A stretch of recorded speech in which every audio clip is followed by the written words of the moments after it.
नमस्कार, आप सभी का इस YouTube चैनल पर स्वागत है।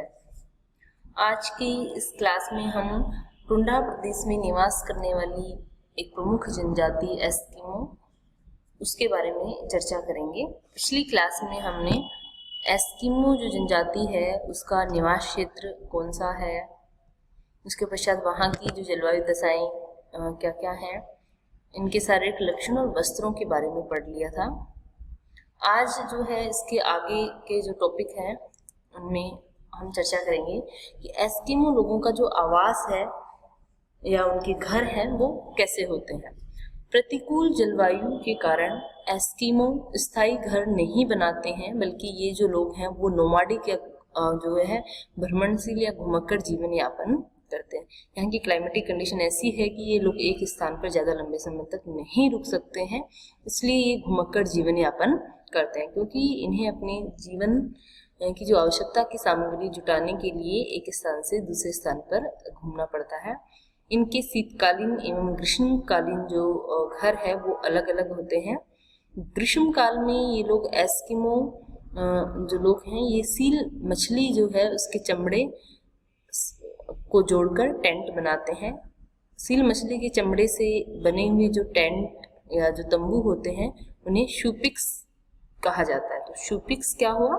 सील मछली के चमड़े से बने हुए जो तंबू है जो एस्किमो लोग बनाते हैं उसे शूपिक्स कहते हैं। वहीं ये जो लोग हैं वो शीतकाल में हिमपात और बर्फीली आंधियों से बचने के लिए तंबू के स्थान पर ये लोग जो है वो बर्फ के घर बनाते हैं, जिसे इग्लू कहते हैं। तो इग्लू जो है वो एस्किमो लोगों के द्वारा निर्मित बर्फ के जो घर हैं वो इग्लू कहलाते हैं। इग्लू की जो दीवार है वो वृत्ताकार व ऊपरी जो भाग है वो गुंबदाकार होता है। अगर आप देखेंगे तो ये इस तरीके के जो है वो गुंबदाकार इनके घर होते हैं, जिसका जो प्रवेश द्वार है वो बहुत छोटा होता है। ये छोटा इसलिए रखा जाता है ताकि जो है हवा उसमें प्रवेश नहीं कर सके। तो ये बर्फ से निर्मित साइड की जो दीवारें हैं वो वृत्ताकार होती हैं, ऊपरी भाग जो है वो गुंबदाकार होता है। इनकी भीतरी भाग पर पशुओं की खाल से मढ़ दिया जाता है ताकि अंदर जो है वो गर्मी रहे और ठंडा ना हो पाए। बर्फ की दीवार एवं चमड़े की जो अस्तर होता है या जो कपड़ा लगाया जाता है उसके बीच के भाग को खाली छोड़ा जाता है, जो कि एक विशेष थर्मस की भांति काम करता है। वो बीच के टेम्परेचर को मेंटेन करता है। खाल के अंदर का तापमान 10 से 15 डिग्री सेंटीग्रेड तक रहता है। मैंने बताया कि इनका जो प्रवेश द्वार है वो इतना छोटा होता है कि ये लोग उसमें लेटकर ही प्रवेश कर पाते हैं। इस तरीके से छोटा बनाने का रीजन भी ये कि बर्फीली हवाएं हैं, ज़्यादा बड़ा रखेंगे तो हवा अंदर तक प्रवेश करेगी और जो है वो उस अंदर के टेम्परेचर को कम कर देगी। इग्लू की बात करें तो एक सामान्य प्रकार का जो इग्लू है वो 1 से 2 दिन में बनकर तैयार हो जाता है। छोटे इग्लू का जो व्यास है वो जो है बहुत छोटा होता है। बड़ा से बड़ा इग्लू जो है वो 4 मीटर लंबाई और 3 मीटर ऊंचाई का बनाया जाता है। इस तरीके से शीतकाल में ये लोग बर्फ से बने हुए घर अपने इग्लू में निवास करते हैं। अब बात करें हम इनके भोजन की। ध्रुवीय प्रदेश में वनस्पति उत्पादों का तो बहुत ज़्यादा अभाव होता है। वर्ष के अधिकांश समय सतह पर बर्फ जमी हुई होती है धरातल पर, तो वनस्पति का पनपना असंभव होता है। अतः एस्किमो लोगों का जो मुख्य भोजन होता है वो मांस होता है। पशुओं एवं मछलियों के शिकार से प्राप्त मांस होता है। एस्किमो लोग कैरिबो, लोमड़ी, खरगोश, रेंडियर, ध्रुवीय भालू, कस्तूरी मर्ग, सील, वालरस, व्हेल, इन सब जीवों का शिकार कर भोजन ग्रहण करते हैं। एस्किमो मांस को मुख्यतः कच्चा ही खाते हैं, किंतु कभी कभी इसको पकाकर भी खाते हैं। इसके अलावा जो है नेक्स्ट टॉपिक है उसमें हम देखेंगे इनके अस्त्र एवं उपकरण। बहुत ज़्यादा उपकरणों का प्रयोग ये नहीं करते हैं, कुछ नॉर्मल ही कुछ सामान्य उपकरणों का प्रयोग ये लोग शिकार के लिए करते हैं। हार्पून जो है एस्किमो का प्रमुख और परंपरागत हथियार है, जो लगभग 1.5 मीटर लंबे भाले के समान होता है। ये एक तरीके का भाला ही होता है जिसे हार्पून कहते हैं। यह व्हेल एवं वालरस की हड्डी से बनाया जाता है। व्हेल और वालरस जो मछलियां हैं उनकी हड्डी से ये बनाया जाता है। खुले समुद्र एवं बर्फ दोनों जगह इस वस्त्र से इस अस्त्र या उपकरण से एस्किमो सील व्हेल, एस्किमो जो लोग हैं वो सील व्हेल और बाकी मछलियों का शिकार करते हैं। सील मछली की हड्डी से निर्मित चाकू का प्रयोग ये लोग मांस, चमड़े और बर्फ को काटने के लिए करते हैं। सिलाई के लिए ये लोग हड्डी की सुई का प्रयोग करते हैं। तो इनके जो अस्त्र जो आपने देखे, इनके जो उपकरण देखिए, ये जिन जीवों का शिकार करते हैं उनकी हड्डियों से ही ये अपने जो है अस्त्रों या उपकरणों का निर्माण करते हैं।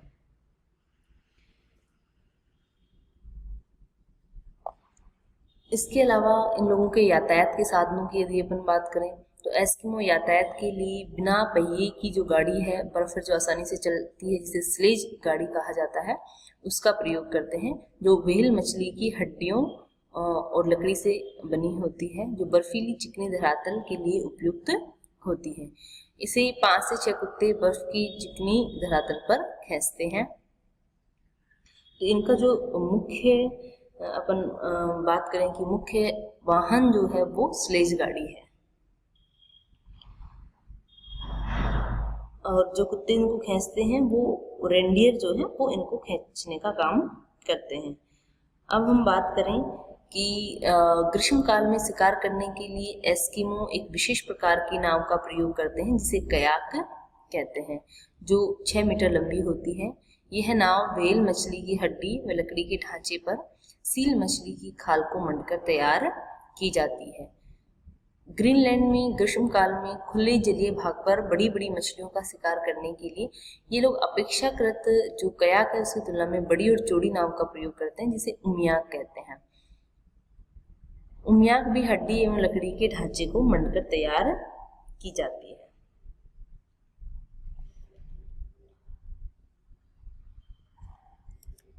इनकी व्यवसाय की यदि हम बात करें तो एस्किमो का जो मुख्य व्यवसाय है वो शिकार या आखेट करना है। इनकी जो पूरी अर्थव्यवस्था है वो जीवों के शिकार पर ही निर्भर करती है। शीतकाल और ग्रीष्मकाल में एस्किमो के शिकार करने के जो प्रकार हैं, तरीके व शिकार से जो प्राप्त जीव हैं उनमें पर्याप्त जो है भिन्नता पाई जाती है। शीतकाल में एस्किमो बर्फ को खोदकर उसमें छिद्र बना देते हैं, जिसके ऊपर मांस का टुकड़ा रखकर हार्पून नामक भाले से सील मछली का शिकार किया जाता है। क्या होता है कि बर्फ में जो है वो छेद बना देते हैं, 2 छेद बनाते हैं, एक छेद पर ये मांस का टुकड़ा रख देते हैं।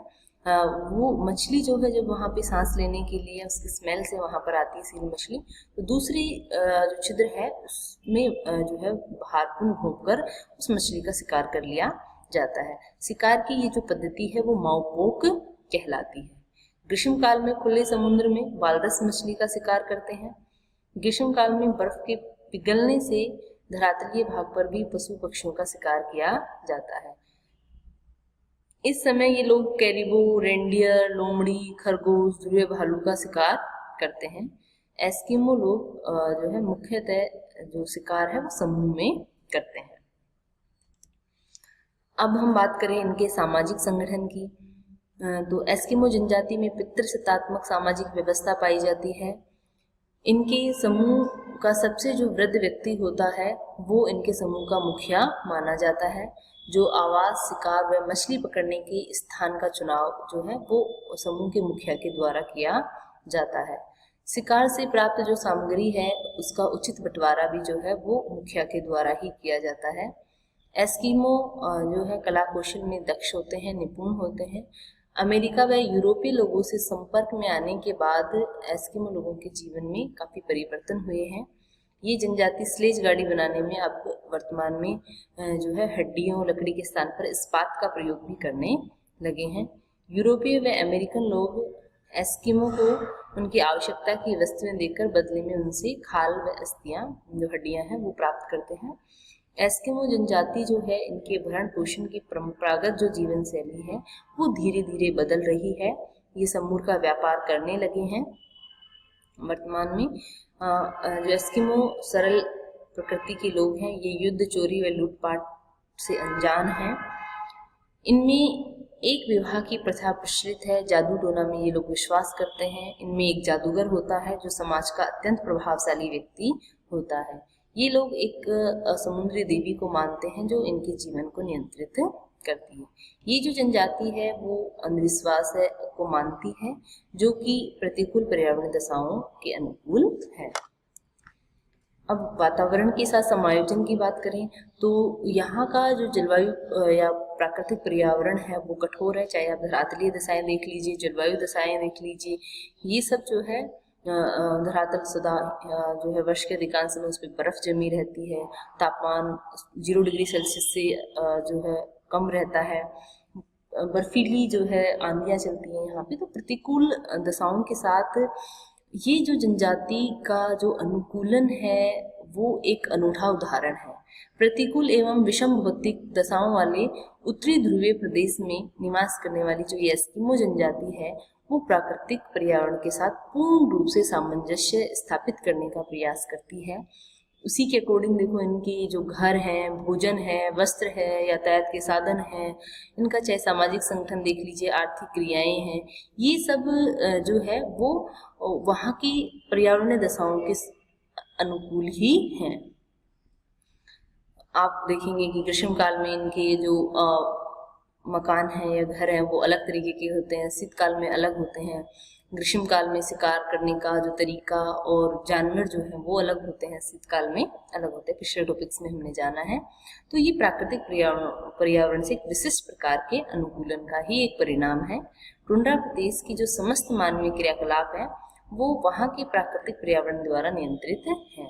तो ये हम कह सकते हैं कि जो ज्योग्राफी में या ह्यूमन ज्योग्राफी में हम पढ़ते हैं 3 विचारधाराएं, नियतिवादी, संभववादी और नवनियतिवादी। तो ये नियतिवादी विचारधारा का एक उत्कृष्ट उदाहरण जो है हमारे सामने प्रस्तुत करता है, इनका जीवन शैली जो है।